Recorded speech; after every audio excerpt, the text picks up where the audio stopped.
Welcome to Q A. Thanks for watching. First question. Hi, Durianrider. Honestly, because of Dr. Doug's work and your enthusiastic videos, I've just started eating 80-10-10. I have two questions for you. One, how can I start making an income from scratch? Two, are you into spirituality? Thanks for the inspirational message. I want to live the life like you, man. Awesome. Thanks for the support, bro. First question, how can we make an income from scratch? That's a good question. I mean, it depends how much coin we need. For me, I live a very, just quick, this is a good book, Extinction by John McCabe. Get this book. Incredible. Extinction. I'm going to put this on my laptop as a bit of a level up. Anyone can start anything. I mean, my YouTube channel is the most successful raw food and vegan channel on YouTube. In the last 30 days, I've had over 1.2 million views. Dan the Man, example, legend Dan the Man. 530,000 views in the last 30 days. Kevin Gianni, just over 100,000 views in the last 30 days. Myself, 1.2 million. So if I can do it, if I can be the top banana on the YouTube, then anybody can do it. And yes, I'll make a bit of coin from YouTube. It's pretty decent. I'm not allowed to say because of the rules and stuff like that, but I'm making a living off YouTube, definitely. Do coaching, do talks. Got a book coming out. I'm writing a book that's just, my goal of that is to become a New York Times bestseller. My goal of this book isn't about making millions of dollars. Sure, it's probably going to happen, but my goal of this book is to make a difference on the planet. It's to help people help themselves get fit and healthy, and at the same time, we save the animals, the planet, our health, everything, humanity itself. We end all the problems. We end world hunger. We end all the wars. We end all the nonsense and bullshit that's going on in the world because we're so undercarb, we're so aggressive, we're killing shit, we're just fake, we're not standing for anything, we're just flailing, floundering, fucking up ourselves and the planet and the animals for no good reason other than that we're so fucking hungry, we're just all whacked out on drugs and late nights and all this shit. So anyway, that's my goal of that book. So that's how you can make an income, living your purpose. You could just get a job in a bike shop, get a job in a guitar shop, whatever you're passionate about, get a job in that passion. Let your passion become your profession. Align your life with your values, like Gandhi said.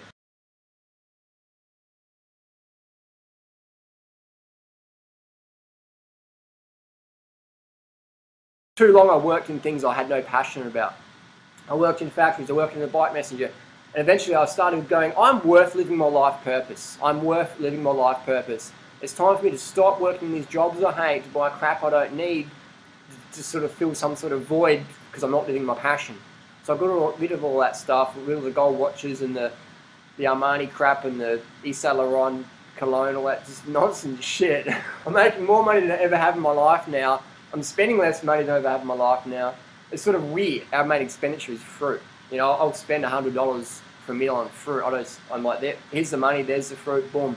The reason I live in Thailand, not because it's just so cheap here, it's just ruthlessly cheap, but the quality of fruit here is just incredible. It's incredible. And the US is fantastic as well. Australia's like, you know, US is up here, Thailand's up here, Australia's like down there for fruit quality. But Thailand, the fruit quality is amazing. So how can you make an income? It's just get into what you're doing. Quit before you're fired. Get into doing what you're passionate about. Could be coaching, talking, whatever. But until you've got a name out there, like you could release an ebook today and you might not sell any copies or you might sell a few, but because your name's not out there, you know what I mean? Like when my book gets released, it's just going to explode because I've got such a big following on the internet. Because I've spent years and years and years being passionate and giving stuff for free, just being out there consistently. You've got all the forums out there, you see Durianrider trolling it all. Trolling, trolling, trolling, keep on trolling. You know, you see Durianrider trolling all the forums out there. My intention of that isn't to be pissing people off. My intention is to get the message out there.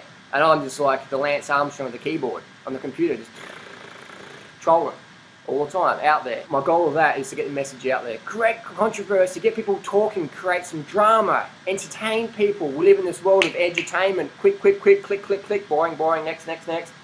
So you've got to be quick, fast, passionate, funny, witty, controversial, whatever. You've got to get the message out there. Got to be carb up, hydrated, well slept, fit. I build my fitness so I can deliver a better message to people when I'm on stage or in person or on YouTube, whatever. I do the fitness to overcome the challenges you get when you're living your passion. When you're living your passion, it's not going to be easy, man. I mean, it's easy, but it's hard. What's the analogy for that? It's like the fitter I get, the stronger my opponents are in cycling or running. You know what I mean? Like the fitter I get, the faster I have to run, the more it hurts, but the greater the rewards, the bigger the prize money or the whatever, or the faster the times or whatever. You know what I mean? So it's like the stronger you get, the tougher your opponents are, but you also develop more tools to deal with that. So it never gets easy. You just get used to dealing with the pain. But the pain's good. Embrace the pain. Worship the pain. Welcome the pain. Embrace the pain. Give pain a hug. Pain's here. It's not going away. Pain's your friend. You might as well benefit from the pain. Benefit. Fit. Get fit from pain. Enjoy it. Nourish yourself. Get to sleep. Look after yourself. Now, second question, you and a spirituality. For me, the true spirituality is being your true self. Being your true self, in my definition, is the definition of spirituality. That's the being your true self, who you really are, versus what some book tells you to do. Use books as guidance, but above all, follow your heart. Use a book like a map. But if you can see, obviously, the book's saying, to go to this office block, turn left, but you can go, well, I can see the office block over here. That's near the big tree. The book's saying go left, and I'm going right. I'm going to follow the common sense. It's over here.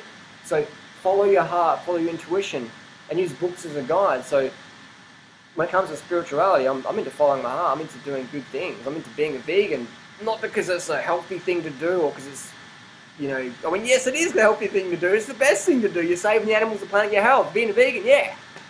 But I do it just because it feels right. It feels right. We've been looking after a rabbit lately, and we gave it to someone else who's got some rabbits. A farm out in the countryside in Canterbury here. And we felt it was wrong to have a rabbit, in an apartment block. So we gave the rabbit to some people who were out in Canterbury. And it felt right doing that. Like, it feels good to care for things and look after things versus kill shit. I don't want to walk around killing fluffy animals like some people say you should do or some people do. It's just... if all I can get is a plate of chicken wings at TGI Fridays in some airport, and I know they were raised inhumanely and they got a bunch of hormones and crap in them, hey, who needs more love than that poor little bird? So I open my heart, and I bless that bird, and I say to that bird, you may have been treated unfairly, you may have been raised in a dark cage and been fed garbage food, but guess what? We're a team now, baby. It's me and you. And now we're going to have fun. And now we're going to make love. So your whole life had a happy ending. It's me. So that's basically it. That's all I've got to say. You can become the biggest name on YouTube, and YouTube is just the best way to get your message out there. I'm the biggest name in raw foods on YouTube that's ever existed. Why? Because I've put the freaking work in there, just again and again and consistent. I look at Dan the Man, people like that, who used to be up the top. And I look at what they're doing, I'm like, wow, that's such a good template. And I've got Dan the Man's template and just put it into my MacBook and just 1.2 million views in the last 30 days. That's just insane for a raw food dude, talking about veganism and health, fruits and vegetables. Get out there, live your life purpose, look at my other videos and find your life purpose. Get out there and do it. Eliminate all your distractions, get enough carbohydrates, get enough water, get enough sleep so you're not like undercarbed and dehydrated and in your head going, oh, I wonder why I'm thinking this way, I wonder why I'm doing that. Fuck that. Do it. Don't just do it. Do it even better. I'll see you next video. Thanks for watching.